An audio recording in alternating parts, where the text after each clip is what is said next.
আসসালামু আলাইকুম। আমি নাদিরা আহমেদ নুসাইবা রান্নাঘর থেকে সুস্বাগত। আপনারা সবাই ভালো আছেন? আমার পরিবারের সবাই ভালো আছে আলহামদুলিল্লাহ। সামনেই কোরবানি ঈদ, সেই উপলক্ষে আপনাদের মাঝে আরও একটা রেসিপি নিয়ে হাজির হলাম। সেটা হলো চিকেন শাহি কুরমা। এটা করতে আমার যা যা লাগছে, আমি প্রথমেই কতগুলো পেঁয়াজ কেটে নিয়েছি, প্রায় 1 কাপের মতো। সেটাকে হাফ কাপ তেল দিয়ে ভালো মতো বেরেস্তা করে নিব। আমরা যখনই কোরমা করব তখনই আমরা বেরেস্তাটা আগে করে ফেলব। বেরেস্তাটা যখন করব তখন অনেক সাবধানে করতে হবে। বেরেস্তা যদি পুড়ে যায় তাহলে কিন্তু তিতে তিতে লাগবে। এই দেখুন আমার বেরেস্তাটা কি সুন্দর ভাজা হয়েছে, একদম কালারটা অনেক সুন্দর হয়েছে। এবার আমি তেলের থেকে বেরেস্তাটাকে তাড়াতাড়ি উঠিয়ে ফেলবো, না হয় কিন্তু পুড়ে যাবে। বেরেস্তা উঠিয়ে এক সাইডে রেখে দিয়ে এবার আমি প্রায় 7-8টা লেগ পিস নিয়ে নিয়েছি। লেগ পিসের ভিতরে 2 টেবিল চামচ কাঁচামরিচ বাটা, 2 টেবিল চামচ জিরা বাটা, 2 টেবিল চামচ রসুন বাটা, 2 টেবিল চামচ আদা বাটা দিয়ে এটার ভিতরে আবার আমি কাঠবাদাম বাটা 1 টেবিল চামচ, কিশমিশ বাটা 1 টেবিল চামচ দিয়ে দিব। আর 1 টেবিল চামচ ধনিয়া গুঁড়া, 1 চা চামচ মরিচ গুঁড়া আর লবণ 1 টেবিল চামচ দিয়ে চিকেনটাকে ভালো মতো হাত দিয়ে মেখে নেব। এরপর আমি কোরমার মশলা দিয়ে দেব। এই মশলাটা আমার হাতের 1 টেবিল চামচ কোরমার মশলা দিয়ে আমি এটাকে ভালো মতো মেখে নিব। মাখা হয়ে গেলে এবার আমি মিষ্টি দই 1 কাপ দিয়ে দেব। অনেকে টক দই দেয়, কিন্তু আমি মিষ্টি দই দিয়েছি। মিষ্টি দই দিয়েছি বিধায় আমি এখানে চিনি ব্যবহার করিনি।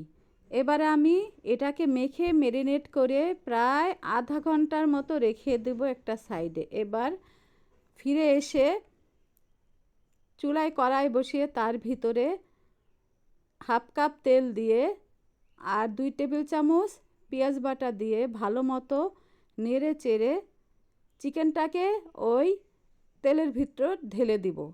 তেলের ভিতরে ঢেলে দিয়ে মশলাটাকে ভালো মতো কষিয়ে নিব। এবার নেড়ে চেড়ে দিব যেন মশলাটা ভালো মতো চিকেনের গায়ে লেগে যায়। এভাবে অনবরত প্রায় 20 মিনিটের মতো নাড়তে থাকব। 20 মিনিটের পর নাড়ার পরে একটা ঢাকনা দিয়ে প্রায় আরও 20 মিনিট আমি রান্না করে নিব চিকেনটাকে। এই দেখুন আমার চিকেনটা কি সুন্দর মাখা মাখা হয়ে গেছে এবং মশলাটাও কি সুন্দর কালার ধারণ করেছে। যদি আমার চিকেনটা এরকম কালার ধারণ করে তখন বুঝে যাব আমার চিকেনগুলো প্রায় কষানো হয়ে গেছে। কষানো হয়ে গেলেও আমি আরও 5 মিনিট ঢেকে রান্না করব। আমি 5 মিনিট ঢেকে এটাকে রান্না করেছি।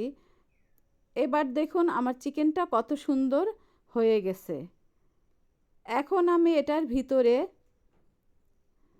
হাফ কাপ পানি দিয়ে চিকেনটাকে আরও 10 মিনিট রান্না করব ঢেকে। 10 মিনিট পর এসেছি, দেখুন আমার চিকেনটা কি সুন্দর কালার ধারণ করেছে এবং কষানোও হয়ে গেছে। এখন আমি এটার ভিতরে আগেই 1 লিটার দুধ হাফ লিটার করে রেখেছিলাম, সেটাকে ঢেলে দিয়ে চিকেনটাকে নেড়ে চেড়ে রান্না করতে থাকবো। আমার চিকেনটা কি সুন্দর রান্না হয়ে গেছে এবং কালারটাও অনেক সুন্দর হয়ে গেছে। তখন আমি প্রায় 3 টেবিল চামচ ঘি দিয়ে দিব। 3 টেবিল চামচ ঘি দিয়ে চিকেনটাকে ভালো মতো নেড়ে চেড়ে প্রায় 30 মিনিটের মতো রান্না করব। 30 মিনিট পর দেখুন আমার চিকেনটা কত সুন্দর কালার হয়েছে। এবার আমি প্রায় হাফ কাপ বেরেস্তা দিয়ে চিকেনটাকে রান্না করে নামিয়ে নেব। আমার চিকেনটা অনেক সুন্দর হয়ে গেছে। এবার আমি একটা প্লেটে চিকেনটাকে সাজিয়ে নেব। আমার চিকেন কোরমাটা অনেক সুন্দর লোভনীয় হয়েছে। আপনারা এভাবে চিকেন কোরমা রান্না করে খাবেন এবং আমার সাথে থেকে আমাকে লাইক, কমেন্ট, শেয়ার, সাবস্ক্রাইব করবেন, ফেসবুকে ফলো দিবেন। আর কমেন্ট করে জানাবেন আমার চিকেন কোরমাটা কেমন হলো। আপনারা কমেন্ট করলে আমি অনেক উৎসাহ পাই, সামনে চলার পথ খুঁজে পাই। তাই আমার সাথে থাকবেন। আমি তাহলে আপনাদের আরও অনেক অনেক নতুন নতুন রেসিপি দিব। সামনে কোরবানি, সবাই তো গরুর মাংস নিয়েই ব্যস্ত থাকবে, কিন্তু এর ভিতরে যদি হুট করে মেহমান আসে তখন এই রেসিপিটা দিয়ে আপ্যায়ন করা যাবে। আল্লাহ হাফেজ।